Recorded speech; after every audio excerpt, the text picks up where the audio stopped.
Bismillahirrahmanirrahim. Assalamualaikum warahmatullahi wabarakatuh. Alhamdulillahirrahmanirrahim. Ketemu kembali dengan saya Muhammad Joko Susilo. Kali ini kita akan menyampaikan dan mendiskusikan tentang supervisi pendidikan.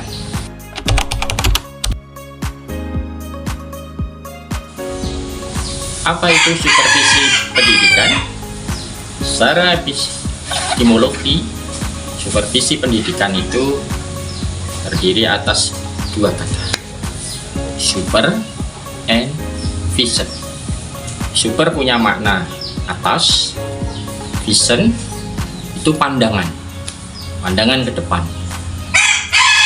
Jadi secara epistemologi bisa dimaknai bahwa supervisi itu adalah cara memandang ke depan yang dilakukan oleh atasan. Dalam perspektif dunia pendidikan, yang dimaksud dengan atasan ini adalah kepala sekolah ataupun kepala madrasah. Nah, tentunya yang akan dipandang itu adalah bawahan dari kepala sekolah. Dalam hal ini tentunya guru dan juga tenaga kependidikan.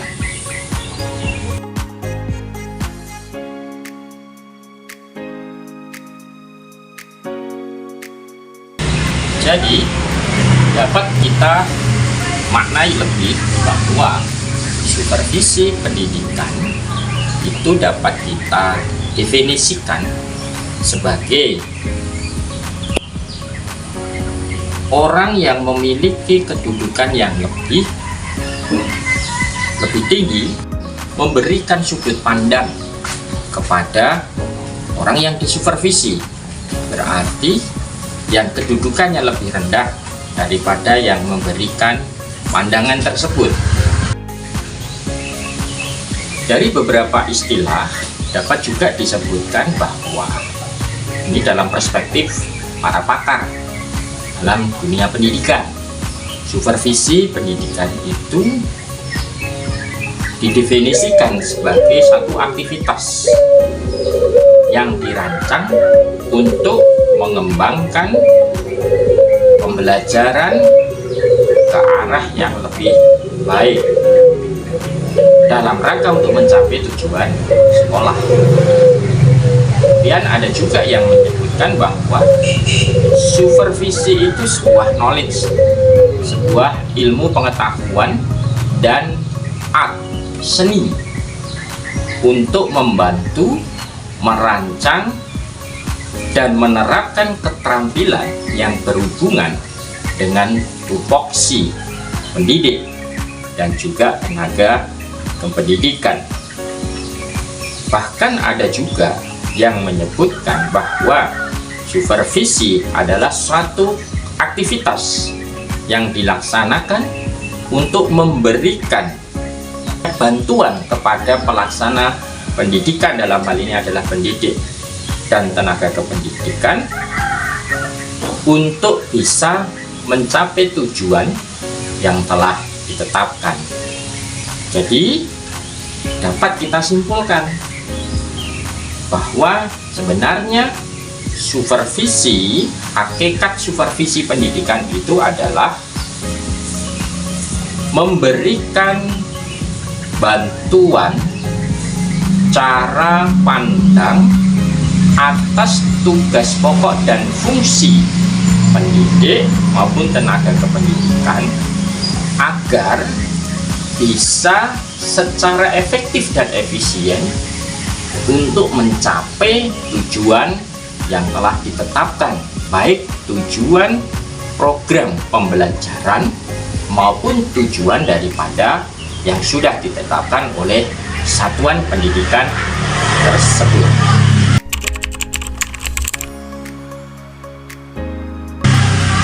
Hakikatnya, supervisi pendidikan itu dilakukan supaya satu, terwujud praktek pembelajaran yang efektif dan efisien. Yang kedua adalah adanya peningkatan kualitas dari proses pembelajaran. Tentunya tidak lepas dari penyiapan pembelajaran, pelaksanaan pembelajaran itu sendiri, dan juga kualitas dari evaluasi pembelajaran tersebut. Kemudian yang ketiga, hakikatnya adalah dengan adanya supervisi itu supaya terjadi perbaikan. Nah, ini penting. Persoalannya terkadang pendidik itu kurang melakukan refleksi diri, sehingga apa yang sudah dilakukan sebelumnya itu dianggap sudah baik, padahal yang dihadapi jelas berbeda. Subjeknya beda, situasinya beda, kondisinya beda, apalagi waktu dan dimensinya juga berbeda. Maka yang ketiga tadi, hakikatnya ada supervisi, diharapkan akan terjadinya perbaikan pembelajaran yang itu dibuktikan dengan adanya proses performansi akademik ya, yang dicapai oleh para santri ataupun para peserta didik. Kemudian yang keempat, hakikatnya lagi bahwa supervisi pendidikan itu memegang satu peran kunci ya atas keberhasilan leadership dan manajerial dari seorang kepala sekolah ataupun kepala madrasah.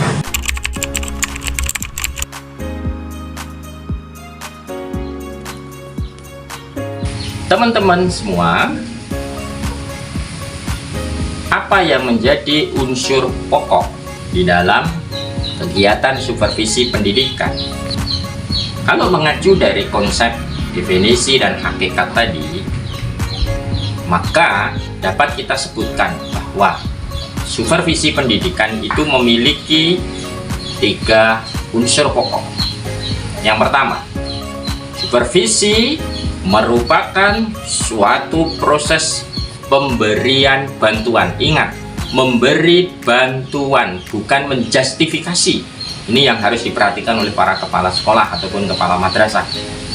Ya, memberi bantuan. Ya, bantuan apa? Untuk melakukan proses perbaikan ya dari sebuah proses ya pembelajaran kalau itu pendidik, dan proses kinerja dari para tenaga kependidikan. Yang kedua, unsur pokoknya di situ ada aktivitas yang diberikan. Artinya berarti ada bantuan yang diberikan kepada pendidik ataupun kepada tenaga kependidikan yang ada di satuan pendidikan tersebut. Kemudian yang ketiga, unsur pokoknya adalah ada tujuan yang hendak dicapai dalam supervisi tersebut. Apa itu? Tujuannya adalah mengembangkan atmosfer. Nah, ini penting ini. Mengembangkan atmosfer atau situasi belajar mengajar, situasi lingkungan kerja yang ada di satuan pendidikan sesuai dengan konsep amanah yang diberikan di dalam Undang-Undang Guru dan Dosen, bahwa pendidikan itu sesungguhnya usaha sadar dan terencana untuk menciptakan, perhatikan, menciptakan suasana belajar, suasana pembelajaran. Artinya apa? Membuat kondisi lingkungan itu senyaman mungkin.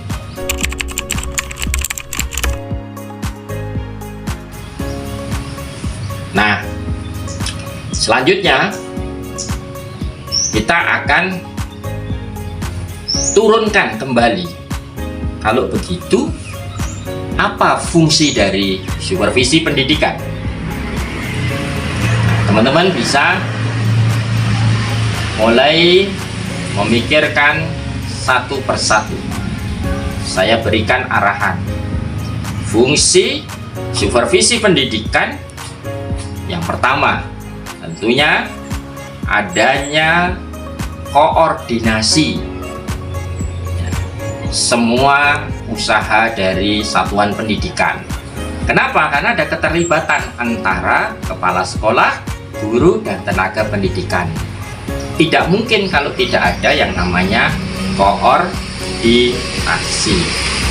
Yang kedua, fungsinya tentunya adalah adanya supervisi pendidikan itu menjalankan salah satu dari tupoksi kepemimpinan kepala sekolah, sebagaimana yang diamanahkan di dalam peraturan Menteri Pendidikan, bahwa tugas pokok dan fungsi kepala sekolah atau kepala madrasah itu ada 3.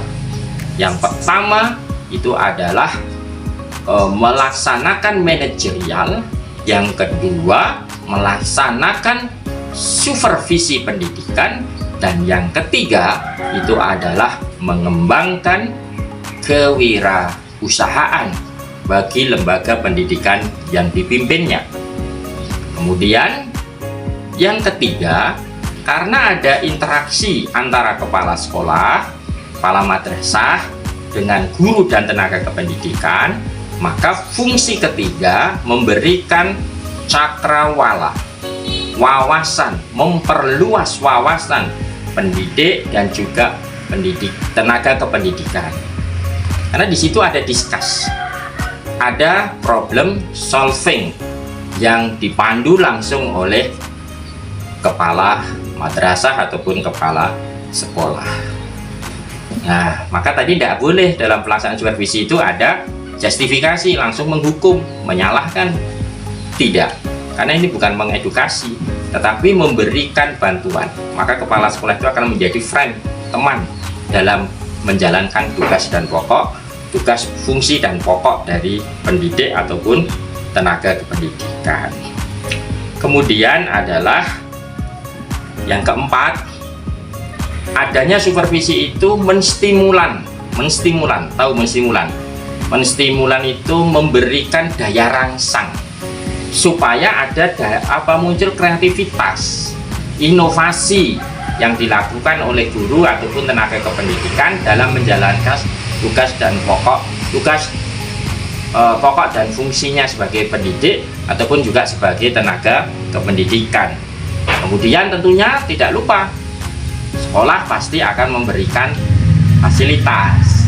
Jadi dengan adanya supervisi akan diketahui, oh iya saya butuh ini ya, saya kurang ini ya untuk melaksanakan pembelajaran.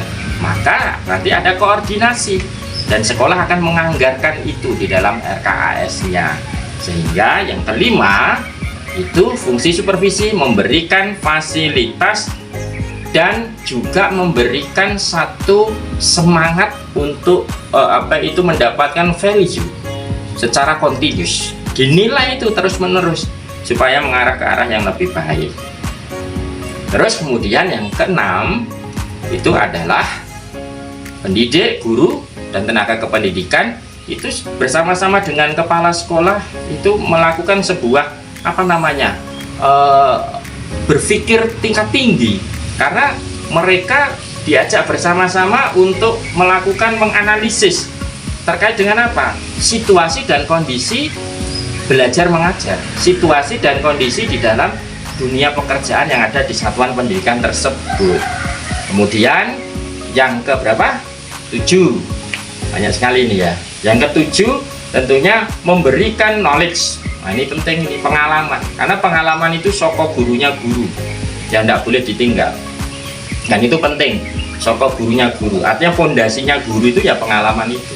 Terus ada tambah lagi, memberikan pengetahuan, pengalaman, dan juga keterampilan ya, hal-hal baru. Dan yang terakhir, ke-8 adalah mengintegrasikan tujuan pendidikan dan juga membantu meningkatkan pencapaian tujuan sekolah.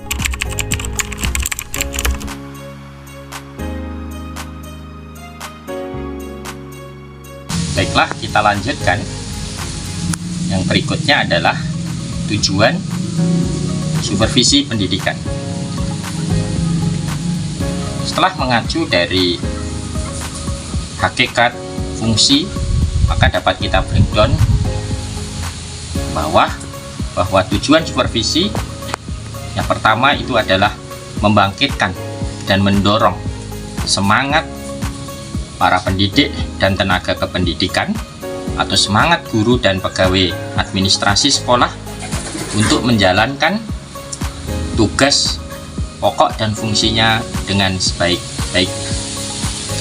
Kemudian yang kedua, tujuan supervisi pendidikan diadakan agar guru dan pegawai administrasi ataupun tenaga kependidikan berusaha untuk melengkapi kekurangan-kekurangan mereka jika itu menjadi sebuah temuan dalam penyelenggaraan pendidikan, termasuk bermacam-macam media instruksional yang itu diperlukan bagi kelancaran jalannya sebuah proses belajar dan mengajar ataupun sebagai proses untuk melengkapi fasilitas sarana dalam pembelajaran.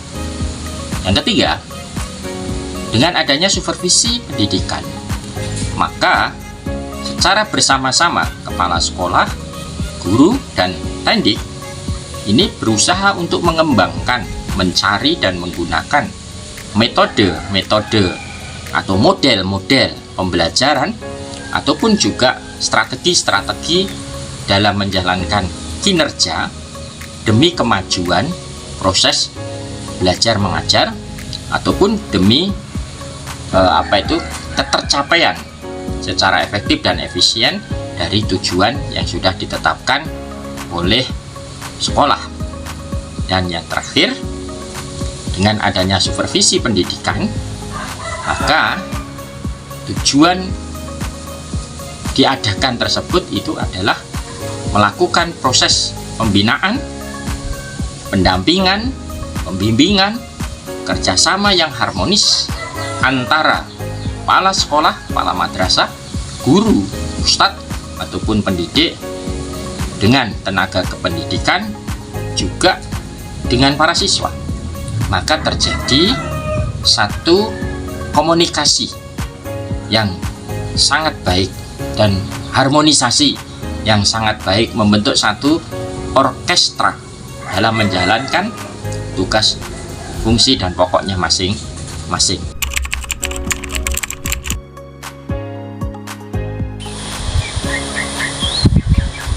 Kita lanjutkan lagi. Sekarang teknik dalam melaksanakan supervisi pendidikan. Seorang supervisor bisa melaksanakan supervisi pendidikan dengan setidaknya ada 10 teknik. Yang pertama itu adalah melakukan kunjungan kelas.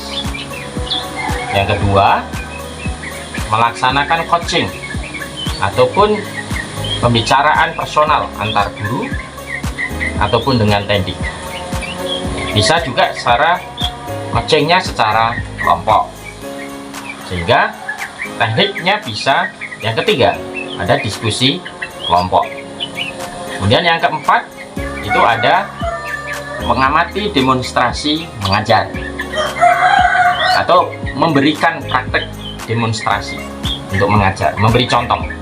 Kemudian yang keempat itu juga bisa memberikan dengan teknik kunjungan kelas antar guru. Jadi nanti guru satu bisa diajak bersama-sama untuk melakukan kunjungan kelas pada guru yang lain juga dengan bersama-sama. Kemudian yang keenam, bisa juga pada saat pengembangan kurikulum. Yang ketujuh, itu adanya buletin supervisi. Jadi penerbitan buletin supervisi.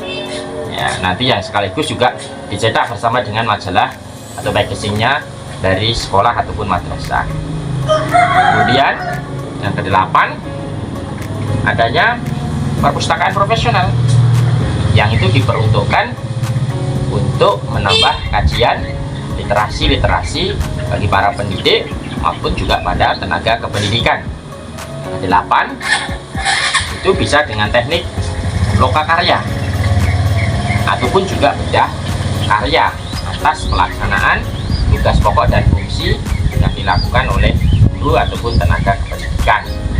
Kemudian yang ke-10 itu bisa semacam survei sekolah masyarakat ataupun semacam study tour ya.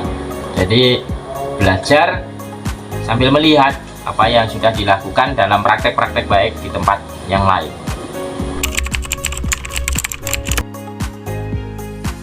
Nah, teman-teman yang berbahagia, kita perlu mengetahui ya, dari tadi kita berbicara supervisi pendidikan, terus kemudian siapa yang melaksanakan supervisi ini. Nah, sesuai dengan aturan bahwa supervisi pendidikan ini dilaksanakan oleh seorang supervisor. Istilah dari orang yang melakukan supervisi itu namanya supervisor. Nah, siapa saja yang punya kewenangan hak untuk melakukan supervisi? Yang pertama adalah kepala madrasah ataupun kepala sekolah. Kemudian yang kedua itu adalah pengawas sekolah. Terus kemudian yang ketiga itu adalah guru-guru senior yang ditunjuk dan diberikan surat tugas oleh kepala sekolah. Nah, itu yang melaksanakan supervisi. Nah, kemudian bagaimana pelaksanaan supervisi? Nah, biasanya para supervisor ini membagi pelaksanaan supervisinya dalam 3 tahapan. Yang pertama adalah perencanaan supervisi, yang kedua itu adalah pelaksanaan kegiatan supervisi, dan yang ketiga itu adalah evaluasi atas pelaksanaan kegiatan supervisi. Pada tahap perencanaan supervisi, apa saja yang perlu dilakukan oleh seorang supervisor? Tentunya itu adalah menyusun perangkat untuk melakukan supervisi. Perangkat itu berupa instrumen-instrumen yang dibutuhkan untuk bisa menjalankan pelaksanaan supervisi. Kemudian menyusun penjadwalan supervisi.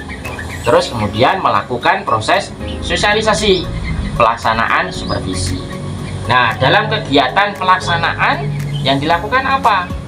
Tinggal menerapkan teknik tadi yang mau dipakai, tekniknya apa, metode yang dipakai, metodenya apa, itu diimplementasikan bersama-sama dengan supervisor, artinya yang ditunjuk. Kalaupun itu mau dilakukan sendiri oleh kepala sekolah juga bagus, tapi kalau mau membentuk tim dalam surat tugas di bawah kepala sekolah juga bagus. Terus kalau sudah nanti semuanya data hasil itu diolah, itu bagian dari bentuk evaluasi. Jadi di tahapan evaluasi itu melakukan proses refleksi apa yang dilaksanakan tadi. Kemudian hasil refleksinya itu disampaikan kepada para orang-orang yang disupervisi tadi. Nah, teman-teman semuanya, seperti apa perangkat-perangkat, instrumen-instrumen yang perlu disiapkan oleh seorang supervisor? Nanti kita akan saksikan. Saya akan tayangkan video tambahan.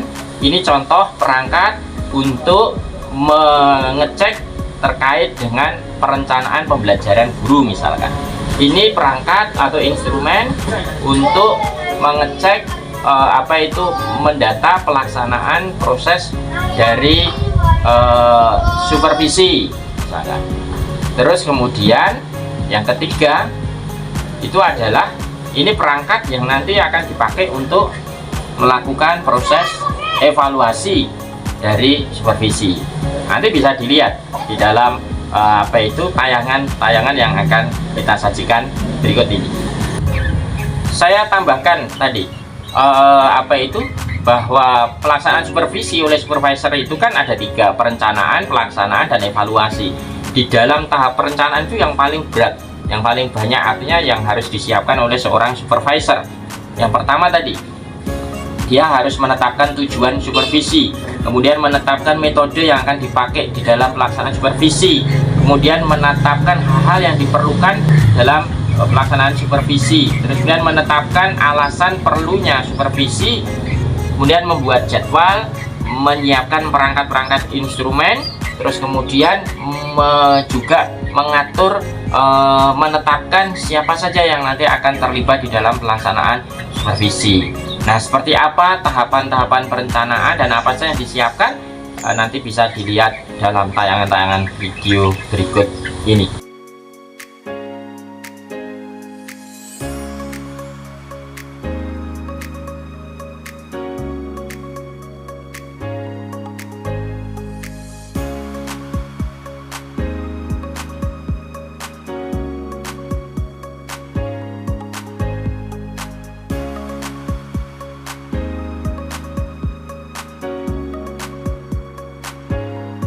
Demikian tadi apa yang sudah kita bahas terkait dengan supervisi pendidikan. Semoga memberikan manfaat pada teman-teman, dan nanti setelah ini kita akan praktik dalam penyiapan dan mengembangkan perangkat supervisi sebagai bentuk dari realisasi perencanaan. Kemudian akan kita simulasikan bersama, sehingga kita nggak usah praktek ke satuan pendidikan atau ke sekolah atau madrasah, tapi cukup nanti kita simulasikan di dalam kelas kita bersama dengan para supervisor yang sudah dibentuk oleh kelompoknya masing-masing. Terima kasih. Assalamualaikum warahmatullahi wabarakatuh.